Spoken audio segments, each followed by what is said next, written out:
जय सिया राम। सब सुख लहे तुम्हारी सरना, तुम रक्षक काहू को डरना। हनुमान जी की कृपा से, उनकी पूजा आराधना से सब संभव है। और ख़ासकर जो भी हमारे जीवन में कोई भी परिवर्तन अगर देखने को मिलता है तो उसके पीछे कई बार ग्रहों की स्थिति भी इसका मुख्य कारण होती है। एक बार फिर से ग्रहों की दशा और दिशा बदलने वाली है आगामी 17 मई से, और उससे भी हमारे जीवन पे काफ़ी कुछ सकारात्मक या नकारात्मक प्रभाव पड़ने वाला है। वो क्या प्रभाव होगा, किस प्रकार से हम दुष्प्रभाव से बच सकते हैं और हनुमान जी कृपा हम पे निरंतर बरसे, उसके लिए हम क्या उपाय कर सकते हैं, ये सब बताने के लिए एक बार फिर से हमारे सामने उपस्थित हैं ज्योतिषाचार्य डॉक्टर रजनीकांत श्रीवास्तव जी। स्वागत है आपका आचार्य जी। जय श्री राम। जय हनुमान जी। आचार्य जी, काफ़ी बड़ा परिवर्तन आपने बताया कि हो रहा है, तो ये क्या परिवर्तन है और इसका क्या फलाफल देख रहे हैं? दोस्तों, ऐसा है कि 17 मई से ग्रहों का राशि परिवर्तन में सबसे ज़्यादा जो इफ़ेक्ट हमने देखा है कि मंगल ग्रह का राशि परिवर्तन होने जा रहा है। और 9 ग्रह में सेनापति अगर किसी को माना गया है तो भूमि पुत्र मंगल ग्रह को ही माना गया है। चूँकि ये भूमि के पुत्र हैं और भगवान के पुत्र हैं तो इन्हें भूमि सुतो भी बोलते हैं। और इनके ऊपर सबसे ज़्यादा आधिपत्य अगर है तो हनुमान जी का है, मंगल ग्रह के ऊपर आधिपत्य है। और हम लोग हनुमान जी के भक्त हैं। जी जी जी। और मंगल ग्रह का राशि परिवर्तन हो और हम कुछ ना बोलें, ये अच्छी बात नहीं है। तो इसका जो इफ़ेक्ट हम लोग के जीवन में पड़ेगा वो मैं थोड़ा सा आपको बताना चाहूँगा। मंगल ग्रह है, जैसे कि सब लोग जानते हैं कि मकर राशि में उच्च प्रभाव एक पार्टिकुलर अंश पे देता है। लेकिन जैसे ही मंगल ग्रह कर्क राशि में एक पार्टिकुलर अंश पे आता है तो नीच फल देना शुरू कर देता है। ये हम लोग बोलते हैं ग्रहों का उच्च होना और नीच होना। लेकिन हर वक्त नीच नहीं रहता। कर्क राशि में अगर कोई सोचे कि हमारा तो नीच का होगा तो ऐसा नहीं है। एक अंश पर आके वो नीच होता है, एक अंश पर जाके ऊंच होता है। तो ग्रहों की, मंगल ग्रह को हम लोग सेनापति इसलिए कहते हैं कि इसमें अदम्य साहस है। और ग्रहों में जैसे सूर्य को राजा मान लिया गया, बिल्कुल जी। शनि महाराज को न्यायाधीश माना गया, बुध को हम लोग राजकुमार मानते हैं, गुरु बृहस्पति महाराज को हम लोग गुरु मान लिया। इस तरह से जब इनकी बात आती है तो ये 9 ग्रह में, 9 ग्रह की जो मंडली बनाई है ब्रह्मा के दरबार में, उसमें ये सेनानायक हैं। और इन्हें सेनापति का तो गुरु सेनापति योग बन रहा है, तो कई लोग इसे गुरु सेनानायक योग भी बोलते हैं। इस सेनानायक जी का राशि परिवर्तन से अभी देखिए इस टाइम में ये कुंभ राशि के अंदर हैं।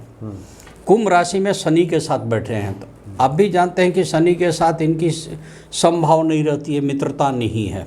तो शनि मंगल जिसके भी जन्म कुंडली में एक साथ रहते हैं तो थोड़ा सा वो आदमी हल्का सा डिप्रेशन में रहता है, या चिंतन योग रहता है, या वो आदमी थोड़ा सा कंफ्यूज रहता है जन्म कुंडली में। अब उसकी डिग्री के ऊपर डिपेंड है, कितने डिग्री पे है, किस भाव में है, मैंने इस तरह की मैंने देखने को मिलता है।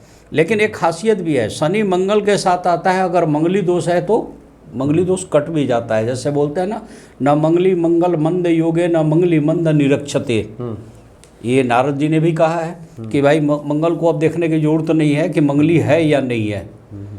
अब मंगल ग्रह का जो 17 मई को जगह चेंज हो रहा है तो मंगल ग्रह अब जा रहे हैं मीन राशि में। अब बाई चांस मीन राशि के जो स्वामी हैं गुरु बृहस्पति महाराज, वो पहले से वहीं बैठे हुए हैं। और बृहस्पति महाराज जब बैठते हैं तो 13 महीना बैठते हैं। अभी अप्रैल में ही चेंज हुए हैं। अब वो 13 महीने के बीच में ये पहुंच गए 1.5 महीने के लिए मंगल ग्रह। अच्छा, वहीं पे शुक्र महाराज भी बैठे हुए हैं। अब शुक्र ऊंच के जा रहे हैं, मीन राशि में शुक्र ऊंच के हो जाते हैं।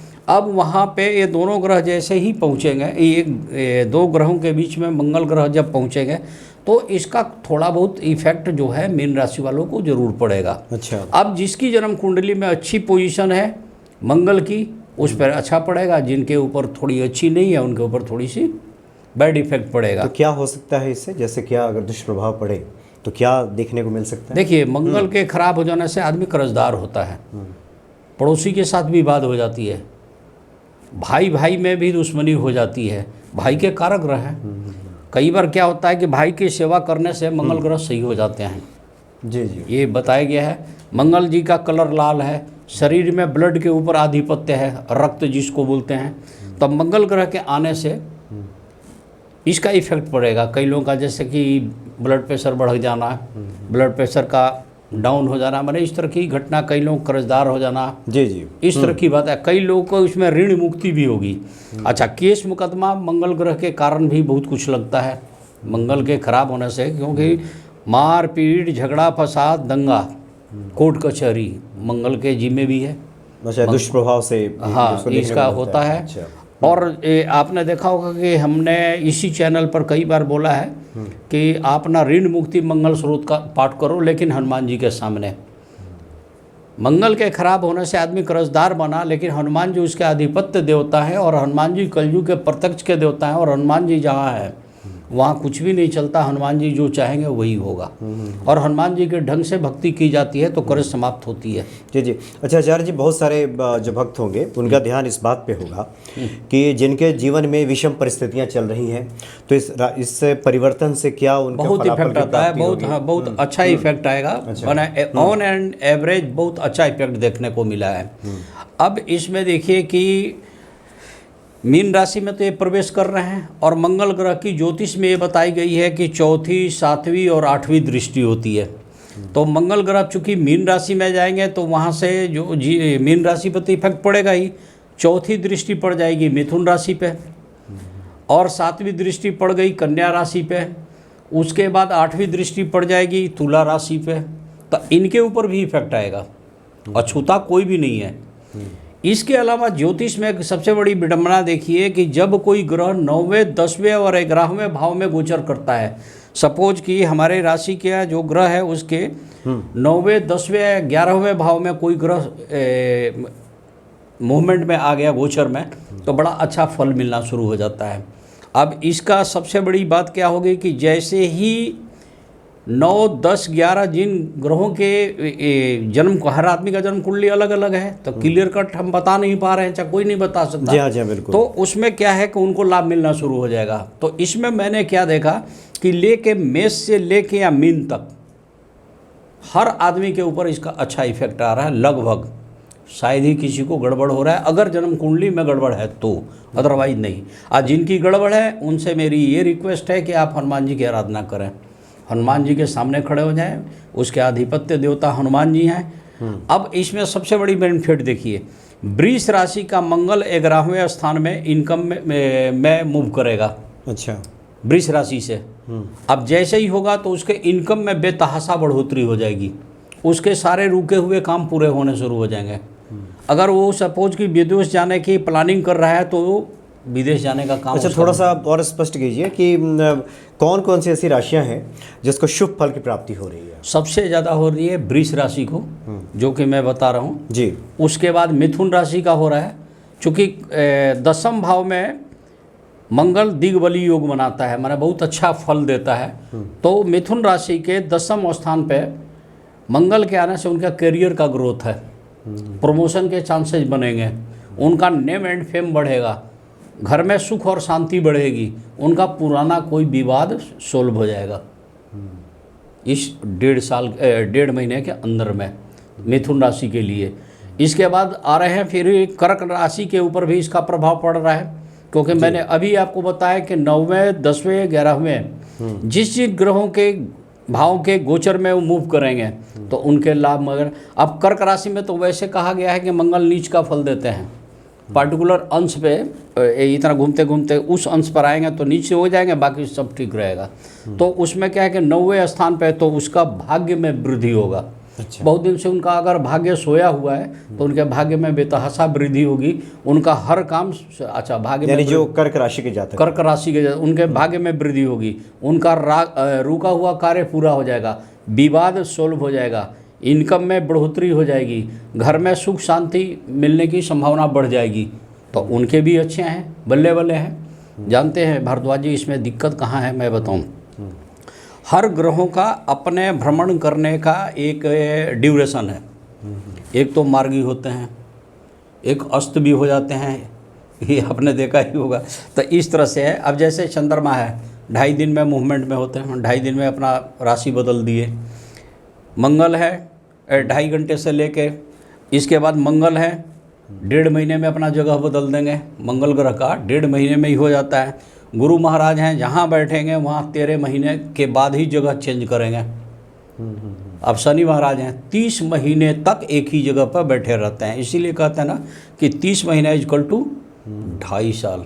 तो ढैया लग गई, आप बोलते हैं ना कि ढैया लग गई, तो 2.5 साल तो पूरा रगड़ देते हैं शनि महाराज। अगर उसके फेवर में नहीं है तो उसको तो रगड़ दिए। तो इसके बाद राहु केतु हैं, तो ये 18 महीने जहाँ बैठेंगे वहाँ बैठे ही रह जाएंगे। तो कहा गया ना, मासम शुक्र बुधादित्यम सार्ध मासम मंगलम, ये एक श्लोक है कि मासम शुक्र बुधादित्यम सार्ध मासम मंगलम तीसरा मासम शनिश्चरम। तो ये पूरी इसमें एक श्लोक है संस्कृत में, सपादि दिनम शशि, ये पूरी इसमें बता दी गई है। जी। तो इस प्रकार क्या है कि मंगल ग्रह जो है, जिसके भी कुंडली में इस टाइम आ रहे हैं, उन्हें हनुमान जी की आराधना करनी चाहिए। आपने बताया कि वृष हो गया, मिथुन हो गया, कर्क हो गया, और मीन राशि के ऊपर भी इसका इफेक्ट है। और देखिए कन्या राशि और तुला राशि पे भी उनकी दृष्टि पड़ रही है, तो उससे क्या मिलने वाला है? उसके लिए भी अच्छा होगा। अब बशर्ते कि उनके जन्म कुंडली में मंगल जन्म के समय में अच्छी स्थिति में रहे हों। अगर मान लीजिए मंगल नीच के हैं या रोग घर के हैं, शत्रु घर के हैं, द्वादश भाव व्यय भाव के हैं, तो भाई अच्छा। हाँ, तो मतलब ये कुंडली की स्थिति पे भी निर्भर करेगा। वो तो जन्म कुंडली, इसीलिए ये सिर्फ ये नहीं होगा कि जितने सारे कन्या या तुला के जातक हैं सबको एक ही फल नहीं मिलेगा ना, मैन टू मैन डिफर कर जाता है। तो ये इन्हीं कारणों से कर जाता है। लेकिन कुल मिला के मंगल का जो गोचर चेंज हो रहा है, इससे बहुत कुछ लाभ है। अब जिस आदमी को भी मंगल से ज़्यादा लाभ लेना है, या मंगल की अशुभता को कम करना है, या मंगल की शुभता को बढ़ाना है जी, वो हनुमान जी के शरण में आ जाए और जय श्री राम का नारा लगाते रहें। जय श्री राम की उनके सामने जयकारा लगाएं। लाल फूल हनुमान जी को पसंद है, भगवान राम को भी चढ़ाएं, हनुमान जी को चढ़ाएं, और मंगल ग्रह की शुभता के लिए हनुमान जी से प्रार्थना करें। निश्चित रूप से हनुमान जी सुनेंगे। और मैं दावे के साथ बोलता हूं कि हनुमान जी ही एक ऐसे देवता हैं कलयुग में कि आप एक बार पुकारो तो 100 बार आपके साथ खड़े हैं। जी। आचार्य जी, पिछली बार आपने बृहस्पति ग्रह के चमत्कारिक फायदे कैसे होंगे जी इसके बारे में चर्चा की थी आपने। जी। और एक तरह से जो राशि परिवर्तन हो रहा है, तो ज़्यादा ये मंगल का प्रभाव है, यानी कुप्रभाव कहें या फिर सुप्रभाव कहें, ये दोनों पड़ने वाला है। साहस के कारक ग्रह है ना। तो ये कब तक रहेगा, ये स्थिति कब तक बनी रहेगी? 1.5 महीने तक बनी रहेगी। 1.5 महीने तक बनेगी। फिर ये 27 जून को मंगल जो है फिर नेक्स्ट राशि में मूव कर जाएंगे। मीन के बाद फिर ये अपनी ही राशि मेष में मूव करेंगे। अच्छा, मेष में आएंगे। तो मेष इनकी चूंकि अपनी राशि है, तो वहाँ तो फलाफल मिलना ही है, अच्छा फल मिलेगा। कोई भी आदमी अपने घर को मजबूत और अच्छा करता है, तो वो हम नेक्स्ट वीडियो में डालेंगे, जब उस टाइम में ग्रहों की चाल गति वेग के हिसाब से जो स्टेज बनेगी वो मैं बताऊंगा। एक और स्पष्ट कर दें, जो बहुत सारे ऐसे भक्त होंगे जिनके मन में 2-3 सवाल उठ रहे होंगे। पहला तो उठ रहा होगा कि ये जो राशि परिवर्तन है, जो ग्रहों की जो दशा और दिशा बदलती है, उसका प्रभाव व्यक्ति पे पड़ता है। दूसरा है कि व्यक्ति जब पूजा पाठ करता है, आराधना करता है, उससे उसको ठीक करता है। तीसरा है कि व्यक्ति का कर्म भी है, वो जो काम करता है, कार्य जो उसका है, कर्म प्रधान विश्व रचि राखा भी कहा गया है। तो इन तीनों को लेकर के कोई कंफ्यूजन की स्थिति पैदा ना हो, इसको कोई सामंजस्य बैठेगा इसमें क्या? जैसे कि कर्म भी है, हाँ जी, पूजा पाठ भी है, हाँ जी, हम ये ग्रहों की दशा भी है। जी, हम बता रहे हैं। सपोज मैंने कहा कि वृष राशि के 11वें भाव में ये मंगल ग्रह मूव करेंगे, तो इनका भाग्य की वृद्धि होगी, सुख बढ़ेगा, इनकम बढ़ेगा। पता चला कि वो भाई का धन हड़प के बैठ गए, तो मंगल खराब हो जाएगा। मतलब आपके कार्यों से भी इसका असर पड़ने वाला है। कर्म के साथ, यानी कर्म को छोड़ा नहीं जा सकता। सूर्य खराब है जी, तो आप पूजा करो या ना करो, उगते सूरज को प्रणाम करो या जल दो, ये नहीं जरूरी नहीं है। लेकिन आप पिता की सेवा करो, पिता का पैर छुओ, तो सूर्य ठीक ही रहेगा। सूर्य ठीक रहेगा। ये तो ना है। गुरु खराब है तो आप अपने से श्रेष्ठ आदमी, बड़े बुजुर्ग, वृद्ध आदमी और गुरु महाराज लोग जो हैं, पंडित जी लोग हैं, उनकी पैर छुइए, उनकी सेवा कीजिए, गुरु सही हो जाएंगे। ये तो आप देखते ही है ना। ये तो ज्योतिष में बताया गया है कि कर्म के आधार पे मनुष्य का भाग उसके हाथ में इसीलिए दिया गया है। भगवान ने इतना तो आपको छूट दिया है कि आप अच्छे कर्म करो तो अच्छा फल मिलेगा। ये इसमें ये सवाल मैंने इसलिए भी उठाया कि बहुत सारे भक्त चूँकि कई बार उलझ से जाते हैं, जो सवाल आते हैं, जो कमेंट्स आते हैं, उसलिए मैंने सवाल उठाया। नहीं, अच्छा सवाल है कि बहुत लोग उलझ जाते हैं। वो कहते हैं कि आप तो कह रहे थे कि हनुमान जी सब करते हैं, फिर आप कहने लगे कि ग्रहों से होता है, फिर आप कहने लगे कर्म भी है। तो आपसे इसलिए मैंने ये सवाल पूछा कि किसी प्रकार के भ्रम की स्थिति नहीं है। इन तीनों का आपस में अन्योन्याश्रय संबंध जिसको कहते हैं कि आपस में ये परस्पर जुड़े हुए हैं। हमारे मैं एक छोटी सी बात बताऊं, एक आदमी का मंगल नीच के था, लगातार वो कर्जदार होते जा रहा था। अब वो 2 बार 3 बार मेरे से अपनी कुंडली वगैरह दिखाया, मैंने लाल मसूर की दाल, चंदन वगैरह की वो कराया, और उसके षष्ठम भाव में बैठे हुए थे, जो कि रोग शत्रु तो देता ही देता है, कर्जदार भी बेचारा था। तंग आ गया, बोला कि गुरु जी क्या करें, कोई तो उपाय बताओ। हमने कहा एक काम करोगे, जिसके डर से आप डरते रहते हो। बोला करेंगे। अब कहने किसी कोई गरीब आदमी का ना जरूरत हो ब्लड की, किसी अस्पताल में सरकारी, वहाँ जाकर ब्लड डोनेट कर दो। तो बोला देख लीजिएगा। हमने कहा देख लेंगे। तो उसने अपना ब्लड डोनेट कर दिया। और दुनिया जानती है कि ब्लड डोनेट करने से मंगल ग्रह 1 मिनट में ठीक हो जाता है। अच्छा।